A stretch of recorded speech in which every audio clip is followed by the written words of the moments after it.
This is John Cola with GrowingYourGreens.com on another field trip. Yes, another subscriber visit. Actually, these aren't subscribers. Well, these are subscribers and friends of mine. We're out here in Mesquite, Nevada, and gonna check out what they're growing. And I also got them a gift. This is the other one I brought too. My carry-on luggage took a lot of space, and I got one other gift for them too. Loquats. So these are fresh harvested loquats from California before I took off, and I know they love all kinds of fruits, so I'm bringing them some fresh loquats from California. So let's go in and check out what they got growing. So it just looks like in their front yard here they have a couple stone fruit trees as well as a fig tree. So we're here in Ronnie and Min's backyard, and one of the things that immediately popped out at me was how many aloe vera plants they have growing. I love aloe vera, and I'm growing the Japanese aloe, but they're growing the king aloe right here, and it's a succulent. It grows really well in the desert, and it's also edible. Many people don't know that it's edible. You could like cut it and get the juice and squeeze out the juice on like sunburns and cuts and things like that. But it's also really good to take internally.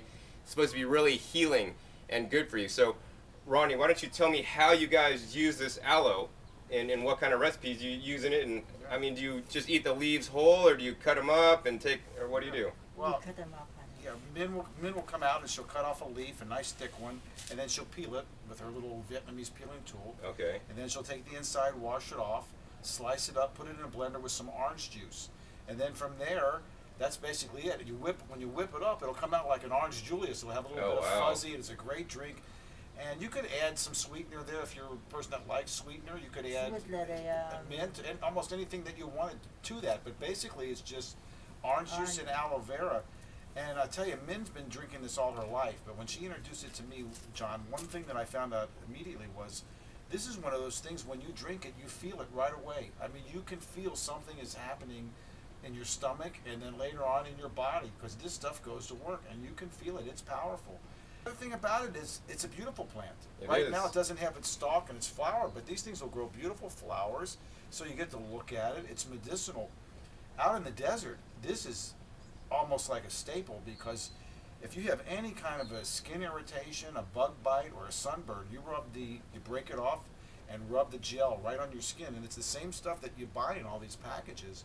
But the thing is, when you buy something in a package, it'll be telling it's made with aloe vera, and it is, but usually it'll be like 5% or 3% aloe vera. When you put the real thing on a cut or a burn, it works. It really has some powerful stuff in there. Aloe vera for the teeth. Oh, wow. For your gums. Yeah, for the gums. Actually, I researched that because it's the same thing. It's antibacterial. That's why they use it on wounds and things like that. And when you do put it on your gums, it's great if you have any kind of a gum disease or close to a gum. Yeah, it's very good. Yeah. This is one of those plants that really requires basically nothing. No care. No care. This is like one of the plants you plant and ignore, and then it's going to do better than if you water it, because if you water, you're going to overwater, and it doesn't like too much water. Absolutely. Yeah. It's one of those things that it gives you so much for so little. It gives you beauty. It's healing. It's delicious to drink. I mean, what can you say? It's just a fantastic thing. And if you research it, there's reference to aloe vera in almost every culture going back to the beginning of written history. Oh, wow. Cleopatra used aloe vera on her skin. I mean, there's written accounts of it. This stuff's been around for a long time. Wow. So aloe vera, besides just putting it and filleting it and peeling it and putting in and blending it with orange juice, you could use it for your gums, use it on your skin, use it for cuts. Wow. Aloe vera is a succulent, and you basically need to plant it and pretty much ignore it, and we'll maybe give it a little bit of water sometimes. Aloe vera, it's a great plant to grow, and you should grow some too. The other thing I noticed about Ronnie and Min's yard is that they have so many fruit trees. I mean, there's a fruit tree here, a fruit tree there, and like almost every 6 feet there's a fruit tree. There's a fruit tree next to me there, and you know, because growing in the desert, growing fruit trees is probably the best way to go, because they're really low maintenance, and some varieties will do fairly well. I mean, when did you guys plant this, and it already has fruit on it? Yeah, we literally planted this about a month and a half ago. Put it in the ground. We bought it in a nursery, and it's grafted onto another tree. But here, as you can see, it's already got fruit, and this fruit has been growing, and this is all new growth. This is all you can see here. This is all brand new growth since we planted it in the ground. So what other trees do you have, Ronnie, here? Like figs. Okay, figs grow good here. We've got some figs. We've got plum. Okay. Almonds do fantastic. All right. Absolutely fantastic out here in the desert. Pomegranates do really well. We don't have an apricot this year, but apricots do really well out here in the desert. Apples. Fuji apples will do well. But my favorites are the pomegranate, the figs, the almonds. So I guess all of them. I'm listing Well, all you of got them. grapes, but grapes aren't necessarily a tree. But you have lots of grapes on trellises. Maybe we'll take a look at that in a second. Yeah, the grapes do great. We eat the leaves and the grapes Oh, themselves. wow. Yeah, and yeah. plus, grapes are not one of those plants. They give you beauty. They give you shade. Oh, Sometimes yeah. we grow the grapes just for shade out here because a little bit of shade out in the desert, you get 5 or 10 degrees. Difference. And that's yeah. a big difference Oh, when I it's bet. 110 degrees outside. I bet. All right, cool. Well, hey, let's go check out the grapes next. Now we're standing in front of the grapevines here, and they just basically made a trellis out of some scrap wood, some stakes, and some little tie things they tied together. And this is basically a nylon trellis, and they have all these beautiful grapes growing with all these little baby grapes, immature grapes, not yet ready to harvest. So, Ron, why don't you tell me how you eat these leaves like this? I mean, could you eat grape leaves? Absolutely. They've been eating dolmas, grape leaves, the dolmas in Greek culture. You go back to the ancient writings of the Greeks and you'll find them taking dolmas on ships with them.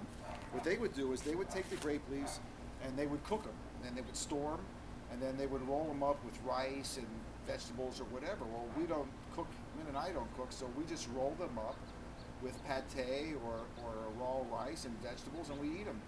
And the other way that I like to eat them is I come out in the morning, and usually my breakfast every morning is fruit.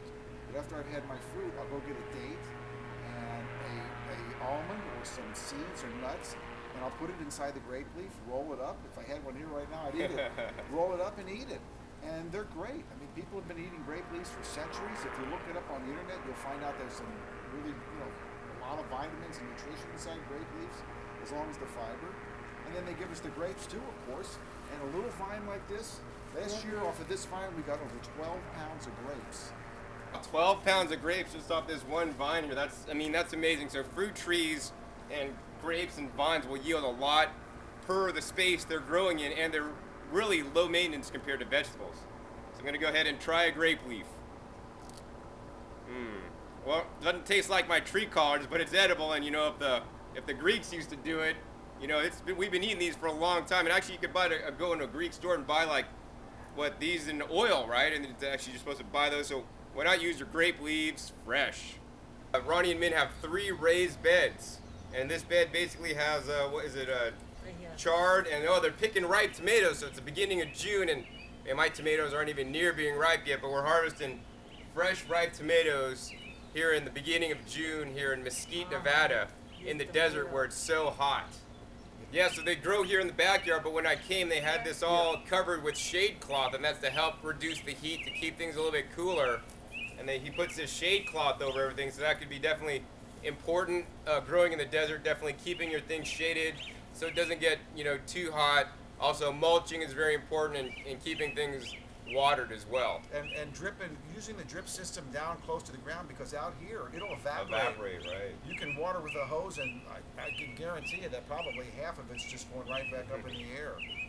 So you learn a few tricks how to be successful out here in the desert, but there's no question you can grow food no matter where you are.